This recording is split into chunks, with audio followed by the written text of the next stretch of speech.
Hi hello నమస్తే welcome to Pravalika appam vlogs. ఇవాళ మన స్పెషల్ రెసిపీ వచ్చేసి మిల్ మేకర్ మసాలా కర్రీ అండి. ఇది అన్నంలో అయినా చపాతీలో అయినా తినడానికి చాలా బాగుంటుంది.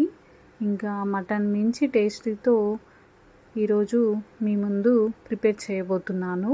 ఇంకా ప్రాసెస్లోకి అయితే వెళ్ళిపోదామండి. ముందుగా ఒక గ్లాస్ వరకు గోరువెచ్చని నీటిని తీసుకోండి. ఇలా నీటిని తీసుకున్న తర్వాత ఒక కప్పు మిల్ మేకర్ వేసుకోండి. నేను చిన్న మిల్ మేకర్ తీసుకున్నానండి. పెద్దవి తీసుకోవచ్చు, చిన్నవి తీసుకోవచ్చు. పెద్దవి తీసుకుంటే ఇంకా హాఫ్ కట్ చేయాల్సి వస్తుంది కాబట్టి నేను సింపుల్గా ఇలా చిన్న మిల్ మేకర్ తీసుకొని ఇలా పెట్టుకున్నాను. ఒక 5 నిమిషాలు వాటిని నాననివ్వండి. అవి నానేలోపు మనం కర్రీ అయితే ప్రిపేర్ చేసుకుందాము. ముందుగా స్టవ్ వెలిగించి ఒక ప్యాన్ పెట్టుకొని దాంట్లో ప్యాన్ వేడెక్కాక ఒక 4 టేబుల్ స్పూన్ల ఆయిల్ అయితే వేయండి. ఆయిల్ వేడెక్కిందండి. ఆయిల్ వేడెక్కాక ఒక 1/2 టీ స్పూన్ జీలకర్ర, 1/2 టీ స్పూన్ ఆవాలు, తర్వాత నేను చూపించే విధంగా హోల్ గరం మసాలా ఇలా వేసుకొని ఆయిల్లో చిటపటలాడేటప్పుడు మనం ముందుగా కట్ చేసి పెట్టుకున్న పచ్చిమిర్చి ముక్కలు 4 ఇలా పొడవుగా కట్ చేసి వేసుకోవాలి. ఆ తర్వాత ఫ్రెష్ 2 రెమ్మల కరివేపాకు, ఒక టీ స్పూన్ అల్లం వెల్లుల్లి పేస్ట్ వేసుకోండి. ఈ అల్లం వెల్లుల్లి పేస్ట్ పచ్చి వాసన పోయేంతవరకు ఆయిల్లో అయితే మగ్గనిద్దాము.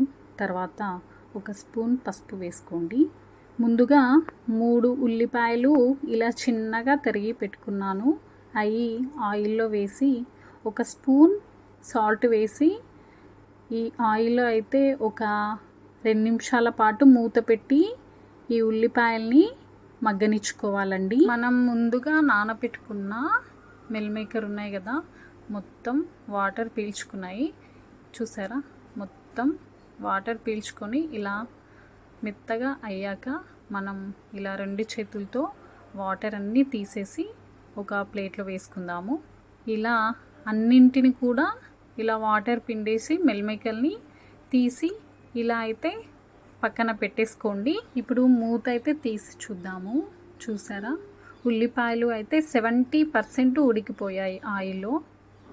ఇలా మొత్తము ఉల్లిపాయలు మగ్గిపోవాలండి. ఇలా మగ్గిపోయినాక ధనియాలు, జీలకర్ర ఒక స్పూన్ వేసుకోండి. తర్వాత 2 స్పూన్ల కారం వేసి మొత్తం కలిసేలా ఓసారి అయితే ఇలా మొత్తము కలుపుకోండి.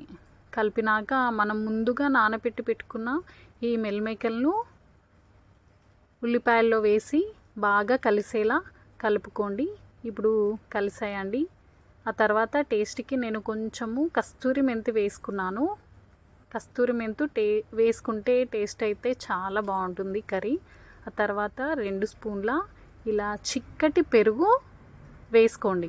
పెరుగు వేసుకున్నాం కదండి. ఇలా బాగా కలిపి 2 గ్లాసుల వాటర్ పోయండి. ఇలా 2 గ్లాసుల వాటర్ పోసినాక మంచిగా కర్రీ మొత్తము కలిసేలా ఇలా కలుపుకోండి. లాస్ట్లో నేను గరం మసాలా వేసుకున్నాను. ఈ గరం మసాలా మొత్తము కలిసేలా కలుపుకొని ఒక 5 నిమిషాల పాటు కర్రీని మీడియం ఫ్లేమ్లో ఉడికించుకోండి. ఇప్పుడు మూత తీసుకొని చూద్దాము. చూసారా, కర్రీ అయితే మొత్తము దగ్గర వచ్చేసింది. ఇప్పుడు మనం కొత్తిమీరతో సర్వ్ చేసుకుంటే కర్రీ రెడీ అయిపోయినట్లే అండి.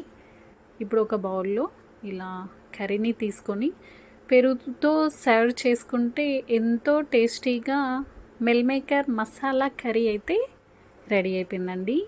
Thanks for watching. Bye. Please subscribe to my channel.